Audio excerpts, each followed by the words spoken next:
എല്ലാവരും ഉത്രാടത്തിൻ്റെ തിരക്കിലാണെന്നറിയാം. ഞാനും എൻ്റെ ഒരു ഓണക്കോടിയുടെ വിശേഷമായിട്ടാണ് കേട്ടോ വന്നേക്കുന്നത്.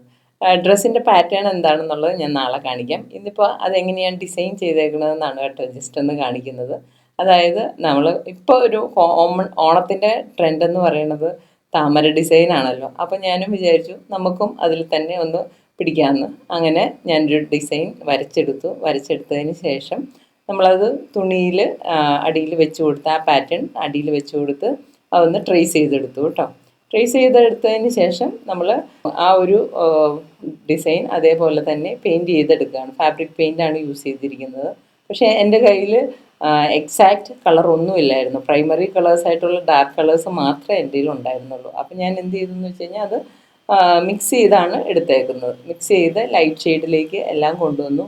ബ്ലൂ ആണെങ്കിലും ഗ്രീൻ ആണെങ്കിലും മറ്റേ പിങ്ക് കളറിന് ഞാൻ റെഡാണ് യൂസ് ചെയ്തേക്കുന്നത്. എന്നിട്ട് വൈറ്റുമായിട്ട് മിക്സ് ചെയ്ത് ലൈറ്റാക്കി കൊണ്ടുവന്നിരിക്കുകയാണ്. അപ്പോൾ ആ ഒരു പിങ്ക് ഷെയ്ഡ് കറക്റ്റായിട്ട് കിട്ടിയിട്ടുണ്ട്. അപ്പോൾ ഞാൻ അതുപോലെ തന്നെ ലീഫും ഫ്ലവറും ഒക്കെ ഡിസൈൻ ചെയ്തെടുത്തു. വലിയ പെർഫെക്ഷൻ എന്ന് പറയാനില്ല, എന്നാലും എനിക്കൊരു തട്ടിക്കൂട്ടാണ്, പെട്ടെന്ന് ചെയ്തെടുക്കുന്ന ഒരു പരിപാടിയാണ്. വളരെ സമയം കുറവേ എടുത്തുള്ളൂ കേട്ടോ. ഒരു 1.5 hours കൊണ്ട് പരിപാടി കഴിഞ്ഞു. പിന്നെ അതിൻ്റെ ഒന്ന് നെക്കിനെ ഒന്ന് പ്രോംപ്റ്റ് ചെയ്ത് വെക്കാനായിട്ട് നമ്മൾ നെക്കിലൊരു ഡിസൈനും കൂടി ചെയ്ത് കൊടുക്കുന്നുണ്ട്. ഹാൻഡ് എംബ്രോയിഡറിയുടെ ത്രെഡ് വെച്ച് ബ്ലാങ്കറ്റ് സ്റ്റിച്ചാണ് കേട്ടോ ഇട്ട് കൊടുത്തിരിക്കുന്നത്. ഫുൾ ത്രെഡ് ഉപയോഗിച്ചിട്ടാണ് ചെയ്തേക്കുന്നത്. അപ്പം ഇത്രയേ ഉള്ളൂ. ഫൈനൽ എങ്ങനെയായിരിക്കണമെന്ന് നാളെ ഞാൻ കാണിച്ചു തരാം കേട്ടോ. അതുപോലെ തന്നെ ജാൻസ് ക്രിയേഷൻ്റെ ക്ലാസ്സുകൾ ജോയിൻ ചെയ്യാൻ താല്പര്യമുള്ളവർ ജാൻസ് ക്രിയേഷൻ്റെ ആപ്പ് ഇൻസ്റ്റാൾ ചെയ്യാം കേട്ടോ.